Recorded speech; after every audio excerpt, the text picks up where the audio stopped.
नमस्कार दोस्तों, हमारी आज की कहानी है राम प्रसाद अपने बहू बेटे के साथ खुशी खुशी रहते हैं।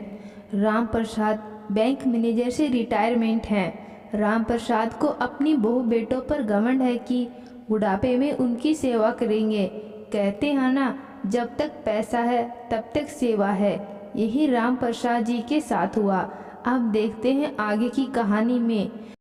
पापा, मुझे कुछ पैसों की जरूरत थी। वो जनकपुरी में एक बहुत अच्छा प्लॉट मिल रहा है। सोच रहा हूँ इन्वेस्टमेंट के तौर पर खरीद लूँ, तो आप मेरी मदद कर देंगे? अरे बेटा, यह भी कोई पूछने की बात है। मेरा जो है सब तुम्हारी लोगों का ही है। मेरे पास रिटायरमेंट का फंड पड़ा है, कल चेक साइन कर दूंगा, ले लेना। तभी चाय रखते हुए बड़ी बहू माधुरी बोली, बाबूजी, आप तो कह रहे थे चारों बच्चों के नाम से एफडी करवाएंगे, और अगर फंड का पैसा देवर जी को दे दिया, फिर यह सब कैसे मुमकिन होगा? बहू, चिंता मत करो, मैंने चारों बच्चों के नाम एफडी करवा दी है। उसके बाद में मेरे पास काफ़ी पैसा बचा है। गौरव को मात्र 2 लाख चाहिए, जिसे देने से मुझे कोई तकलीफ नहीं। पैसे रखने से अच्छा प्रॉपर्टी में इन्वेस्ट किया जाए। जब जरूरत पड़े तो दुगना पैसा बदले से प्राप्त किया जा सकता है। जी बाबू, सही कहा आपने। लीजिए, चाय के साथ गर्मा गर्म प्याज के पकोड़े खाइए। हाँ बहू, तुम्हारे हाथ के पकोड़े खाने का मन तो बहुत कर रहा था। खुश होते हुए खाने लगे। अच्छा बाबूजी, मैं क्या सोच रही थी, मेरे यह सोने के कंगन घिसे पुराने हो गए हैं, क्यों न नए बनवा लूं? कुछ तो मेरा सोना काम आ जाएगा। मगर ऊपर से जो पैसे लगेंगे, सौरभ मुझे तो देगा नहीं। तो क्या आप मेरी मदद कर देंगे? मुझे पूरा यकीन है बाबूजी, आप ना नहीं करेंगे। कुछ दिन पहले ही तो आपने नीलम को भी 3 तली वाले झुमके दिलवाए थे, तो आप थोड़ी सी मेरी माला माला तो कर ही सकते हैं। अरे यह भी कोई पूछने की बात है बहू? जब भी तुम बदली करने जाओ, मुझसे पैसे लेकर जाना और अपनी पसंद के सुंदर कंगन लेकर आना। मुस्कुराते हुए दोनों बेटा हो या बहुए, सभी में कंपटीशन सी लगी रहती है। अगर एक बेटा पैसा मांगता है तो दूसरा भी किसी न किसी बहाने राम प्रसाद जी से पैसा ऐठ ही लेता है। वहीं पर बैठे चाय पी रहे राम प्रसाद जी के दोस्त दीनानाथ जी बोले, यार, तुझे नहीं लगता तुम अपने बेटों बहुओं पर कुछ ज़्यादा ही भरोसे करते हो? मेरे हिसाब से ऐसे उन्हें अपने रुपए पैसा रिटायरमेंट पर मिले फंड के बारे में बताकर तुमने बहुत बड़ी गलती कर दी। गलती? और मैं घमंड से मुस्कुराए और बोले, दीनू, मैंने कोई गलती नहीं की है, बल्कि मैंने अपने बच्चों को उनकी हर ख्वाहिश है और तरक्की करने में पूरा साथ दिया है। वे लोग अगर नौकरी के साथ कोई फ्लैट, स्कीम, सोना चांदी खरीदना चाहते हैं, मैं हमेशा उनका साथ रहता हूँ, जिससे वे लोग भी खुश रहते हैं और हमेशा हमें पूछकर ही काम करते हैं। रिटायर हुए 2 साल हो गए, आज तक चाय देने में 1 मिनट की देरी नहीं लगाई मेरी बहुओं ने। उम्र के इस पड़ाव में हम बूढ़ा बूढ़ियों को और क्या चाहिए? यह तो आजकल के माता पिता होते हैं, सेवा कराने के नाम पर सारे पैसे पर नाग कर बैठ जाते हैं। बहू बेटा को एक एक कौड़ी के लिए तड़पाते हैं, फिर जब आशाएं हो जाते हैं तो कहते हैं बहू बेटा सेवा नहीं कर रहे। अरे, जब तक उन्हें मेवा नहीं दोगे तो सेवा काहे को करेंगे? वैसे तुम्हारी हालत भी कुछ ऐसी है। सुना सारा पैसा चाप कर बैठे हो, इसलिए बहू घर में घुसने नहीं देती। लेकिन हम बहुत दयावान हैं। हमारी बहू भी बहुत संस्कारी हैं, अपने सास ससुर को माता पिता समझती हैं और उनके दोस्तों का भी, अब घर के मेहमानों को भी देवतुल्य समझती हैं। जब मन करे आ जाया करो, चाय के साथ पकोड़े भी खिला दिया करूँगा। एक बार फिर अहंकार में हंसते हुए बोले राम प्रसाद, मेरे साथ जो होगा होता रहेगा। मैं तो चाहता था कि गलती से भी तुम्हारे साथ कोई बुरा काम ना हो, मगर तुम तो मेरी ही बेइज्जती करने में लग गए। क्या गलत किया जो अपने फंड के पैसों को अपनी पत्नी के इलाज में लगाता हूँ? पेंशन से हम दोनों अपनी मर्जी से खाते पीते हैं। बहुएं नौकरी वाली हैं, सेवा करने का उन पर समय नहीं, दूर शहरों में रहती हैं, तो क्या रोज उनके भरोसे खाना, चाय पानी, दवा, इलाज के लिए उनका इंतजार करता रहूं? चलो ठीक है, तुम्हें लगता तुम सही कर रहे हो तो अच्छी बात है, मेरा फर्ज था तुम्हें समझाना, आगे तुम्हारी मर्जी, कहते हुए दीनानाथ जी धीमे कदमों से घर से बाहर निकल गए। सुनिए जी, भाई साहब से पहली बार आपने इतनी बदतमीजी से बात की, वह तो आपको सलाह दे रहे थे, ना सुन लेते, जरूरी था जवाब देना। राम प्रसाद जी पत्नी से बोले, हाँ जरूरी था कमला जी, क्योंकि ऐसे लोग दूसरों की सुखी नहीं देख सकते। शायद तुमने ध्यान से देखा नहीं, बाप बेटे का प्रेम, बहू की सेवा देखकर उसे कांटे लग रहे थे, कैसे जल बुन रहा था, क्योंकि उसके 3 बेटे बहुएं से पूछते नहीं तो दूसरे की खुशियों से बर्दाश्त नहीं हो रही, इसलिए मेरे घर में फूट डालने चला आया। अगर जरा भी शर्म बची हो तो अगली बार मेरी चौखट पर पैर न रखेगा। मुझे भी ऐसे दोस्तों की कोई जरूरत नहीं। छोटी बहू, जरा मेरे कपड़े निकाल कर रखो और गीजर भी चला देना, आज मेरा गर्म पानी से स्नान करने का मन है। जी बाबूजी, अभी निकाल देती हूँ, छोटी बहू नीलम बोली। अच्छा सुनो, मेरे बाथरूम से निकलने के बाद पूरा बाथरूम साफ कर देना, मुझे सूखा हुआ बाथरूम पसंद है, इसका पूरा ध्यान रखना तुम्हारा फर्ज है। राम प्रसाद जी की सरकारी नौकरी थी, रुपए पैसों की कोई कमी नहीं थी, पूरी जिंदगी अपनी पत्नी और बेटों पर हुक्म चलाते रहे। जब घर में बहुएं आ गई, उन पर भी उसी तरह का रौब जमाया। दोनों बहुएं आने के बाद घर में 3 औरतें हो गई थी, सारा काम वह उन तीनों से करवाते। कई बार कमला जी ने कहा, एक बर्तन झाड़ू पोछा वाली बाई लगा लेते हैं, मेरी उम्र हो गई है और बहुएं भी बच्चों के कारण थक जाती हैं, तो हम भी को थोड़ा आराम मिल जाए करेगा। कमला आज तो कह दिया, आज के बाद मेरे सामने बाई लगाने का नाम मत लेना। न जाने कितने घरों में काम करती है, गिनापन से रहती है।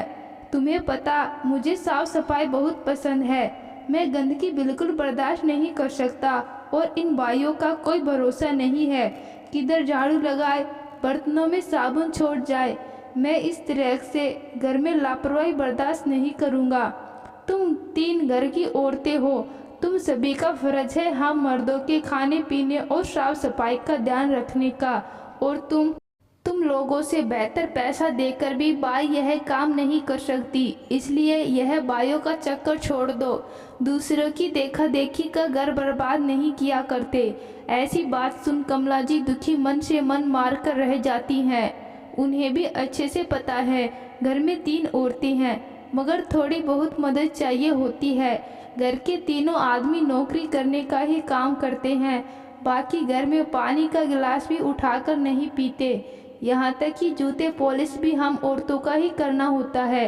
इस तरह की तानाशाही राम प्रसाद जी की कम होने की वजह बढ़ती चली गई। कमला जी को गठिया रोग होने के बाद अब सारे काम अपनी दोनों बहुओं के हाथ से करवाते। अभी अपनी छोटी बहू को कच्चा बनियान निकालने, बाथरूम सफाई का ही बोल रहे थे। यह काम छोटी बहू खुशी से या मन मार कर रही है, यह तो वक्त ही बताएगा। ऐसे ही दिन बीतते जा रहे थे। जब भी दोनों बेटा बहुएं हैं उनसे कुछ मंगवाते, वे खुशी खुशी उन्हें दे देते। हो एक दिन अचानक खाना खाते समय राम प्रसाद जी को लकवे का अटैक आ गया। उसमें उनका आधा शरीर बेकार हो गया। डॉक्टरों की जांच के बाद कि वह कभी ठीक नहीं हो पाएंगे, आगे की जिंदगी बिस्तर पर ही बीत जाएगी। ऐसा पता चलते ही दोनों बेटा और बहुएं के रंग बदलने लगे। अब राम प्रसाद जी अपने बेटों से बोले, मुझे शहर के बड़े डॉक्टर से इलाज करवाना है, हो सके तो दिल्ली के बड़े डॉक्टर से मेरा इलाज करवाओ, ताकि मैं जल्द से जल्द ठीक हो सकूं। तब सौरभ बोला, बाबूजी, जब डॉक्टर ने कह दिया है कि आपका शरीर बेकार हो गया है, तो काहे को पैसे में आग लगाना। जो दवाई दी है उन्हें वक्त पर लीजिए। अब आप जैसे हैं वैसे ही रहेंगे, बोल के कमरे से चला गया। उन्होंने बड़े निरीह भाव से गौरव की ओर देखा और बोले, बेटा तू ही ले चल। अरे बाबूजी, भाई साहब सही कह रहे हैं, आप काहे को परेशान होते हैं, आपका इलाज असंभव है। जो दवाई दी है अब आपको उन्हीं के सहारा जीना पड़ेगा। बोल को वो भी चलता बना। दोनों बेटों की बेरुखी के बाद बहुओं ने भी अपना रंग दिखाने लगी। अब ना समय पर चाय मिलती ना खाना। भूख के मारे व्याकुल राम प्रसाद जी अपनी पत्नी कमला से बोले, क्या क्या बात है, आजकल खाना पीना समय पर नहीं मिलता। जरा बहुवत से बोलो, मुझे समय पर सब काम पसंद है, थोड़ी सी देरी होने पर मुझे चिड़चिड़ाहट होती है। जी मैंने उनसे कहा था, मगर अब तो उनके सुर बदले हुए हैं। खाना बनाकर अपने अपने कमरे में खाना ले जाती हैं। मैं अपने हिसाब से आपके लिए दलिया खिचड़ी बनाकर लाती हूँ तो वक्त लग जाता है। आप 2 मिनट आराम कीजिए, कुकर खिचड़ी तैयार हो गई है, परोस कर लाती हूँ। बोल घुटने पकड़कर चलने लगी। बात यही नहीं रुकी। गौरव और सौरभ दोनों ही नए मकानों में शिफ्ट हो गए। अब इस पुराने मकान में हमारा गुजारा नहीं होता और आपकी सेवा करते करते हम थक गए हैं। अब आपको जो सही लगे कीजिए, हम लोग यहाँ नहीं रुकने वाले। बोल सभी घर छोड़कर चले गए। घर में राम प्रसाद जी और कमला जी अकेले और बेबस से सब कुछ देखते रहे। अब कमला जी अकेले घर का काम संभाल के रसोई बनाती और बाजार से जरूरी सामान लेकर भी आती। एक दिन बाजार में फल लेते समय कमला जी को चक्कर आ गए। उसी वक्त पास में ही सामान खरीदते दीनानाथ जी ने कमला भाभी को गिरते हुए देख लिया। तुरंत सहारा देकर उन्हें होश में लाए और घर लेकर पहुँचे, जहाँ घर की स्थिति देख उनके होश उड़ गए। जगह जगह कचरे के ढेर, घर से आती दुर्गंध सीलन रसोई में पानी लेने पहुंचे तो देखा गंदे बर्तनों का ढेर लगा था। साफ सफाई भी ना दरार थी। घर की ऐसी हालत देखकर वह बोले, क्या बात है बेटा, बहू कहीं बाहर गए हुए हैं? इतना सुनते ही कमला जी फूट फूट कर रोने लगी। भाई साहब बाहर नहीं गए, हमको छोड़कर इस घर से चले गए हैं। जब तक हम सक्षम थे, पैसे वाले थे, हमें लूटते रहे। जैसे ही ऐशाई हुए हमारा साथ छोड़कर चल दिए। अपने गहने बेचकर घर का खर्चा चला रही हूँ, आगे पता नहीं कब तक चला पाऊंगी। अरे आपके पास तो पेंशन आती है ना बच्चों के? आगे की सोच रहे थे। उन्होंने हमसे दस्तखत करवा लिए, पेंशन भी अब उन्हीं के हाथों में जाती है। हमारे हाथ से सारी बाजी निकल चुकी है। कभी राम प्रसाद जी बोले, मेरी करने का फल है। बहुत विश्वास करता था न अपने बेटों पर, सब कुछ लूट कर ले गए। दोस्त तू सही था, ज़्यादा नहीं तो थोड़ा ही रुपए पैसे अपने हाथों में दबा कर रखना चाहिए, ताकि आड़े वक्त किसी के आगे हाथ न फैलाना पड़े। एक समय इसी बात के लिए तुझे बेच किया था। देख आज ऊपर वाले ने मेरी इज्जत को तार तार कर दिया है। यह तो बहू बेटों पर ऐन विश्वास करने का जुर्माना है, मुझे करना ही पड़ेगा। बोलकर फूट फूट कर रो पड़े। अरे तू इतनी तकलीफ में था, मुझे एक बार फ़ोन करता, मैं दौड़ा चला आता। दोस्तों में बात तकरार होती रहती है, इस तरीके से बुरा मान के नहीं बैठते। तू चिंता मत कर, अब मैं आ गया हूँ न। तुझे न्याय न दिलाया तो मेरा नाम दीनानाथ नहीं। अगले दिन दीनानाथ जी राम प्रसाद जी के घर पहुँचे। उनके साथ एक सहायिका थी, जिसे रसोई में काम करने का इशारा करते हुए बोले, कमला भाभी जी यह चंपा है, आज से आपके घर के और रसोई के काम यही संभालेगी। अरे भाई साहब, यहाँ पर खुद के खाने के लाले पड़े हैं, नौकरानी का पैसा मैं कहाँ से दूंगी? आपको अपने छोटे भाई पर विश्वास नहीं, आपकी हर चिंता खत्म कर दूंगा, ऐसा वादा करके गया था। इसलिए वकील साहब को लाया हूँ। अब सुनिए, हम आपको दोनों बेटों पर केस कर रहे हैं। उन्होंने आपके साथ जो भी किया, धोखे से हस्ताक्षर करवाए और आपकी पेंशन रुपया पैसा आपसे लूट लिया, वो सब आपको वापस मिल जाएगा। राम प्रसाद जी ने अपने दोस्त दीनों की बात मानकर अपने बेटों पर केस कर दिया। केस का नोटिस पहुंचते ही दोनों बेटे बहुए दौड़े दौड़े अपने माता पिता के पास आए और बोले, बाबूजी, आपको शर्म नहीं है यह अपने बच्चों पर केस करते हुए? एक बार बोला तो हम आपको पैसा दे देते। आपको इस तरह हमारी बदनामी करने की कोई जरूरत नहीं थी। और माँ, तुम तो थोड़ा समझा देती। समाज में हमारा उठना बैठना है, सब जगह हमारी थू थू हो रही है। आखिर क्या अपने लिए जीना कोई गलत है? 20 साल से तुम लोगों की सेवा कर रहे थे, अब थोड़ा सा अपने लिए जीना चाहा तो तुम लोगों ने हम पर केस कर दिया, हमें बदनाम कर दिया। हमेशा चुप रहने वाली कमला जी आज चुप न रह पाई और गुस्से से बोली, बस करो। तुम लोगों के लिए कितने मंदिर मस्जिद माथा टेका, तब जाकर तुम जैसी औलादे हमारी झोली आई। सोचा था तुम लोग हमारे आंगन की खुशियाँ, बुढ़ापे का सहारा बनकर आए हो, मगर तुम तो हमें ही बेसहारा, भूखा प्यासा यहाँ मरने छोड़ गए।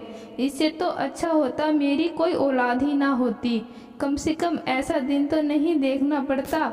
बुढ़ापे में तुम लोगों से आशा लगाकर अपनी ऐसी दुर्दशा तो ना कर लेते। अरे मम्मी जी, गुजारा भत्ता ले लिया करो और हमारा पीछा छोड़ो। यह कोर्ट के चक्कर आपसे इस बुढ़ापे में ना लगेंगे।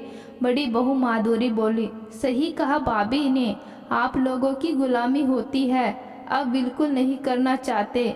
हम आपके साथ पैसे लो और हमारा पीछा छोड़ो। बहू, जिन पैसों पर इतना इतरा रही हो ना, वो सभी तुम्हारे ससुर के दिए हैं और उनकी दी पाई पाई तुमसे निकलवा कर ही रहूंगी। और यह कंगन, झुमके, सोना चांदी, जितना भी तुमने हमें मूर्ख बनाकर लिया था ना, वो भी सब वापस ले लूंगी। कुछ ही दिन बाद कोर्ट का फैसला आ गया।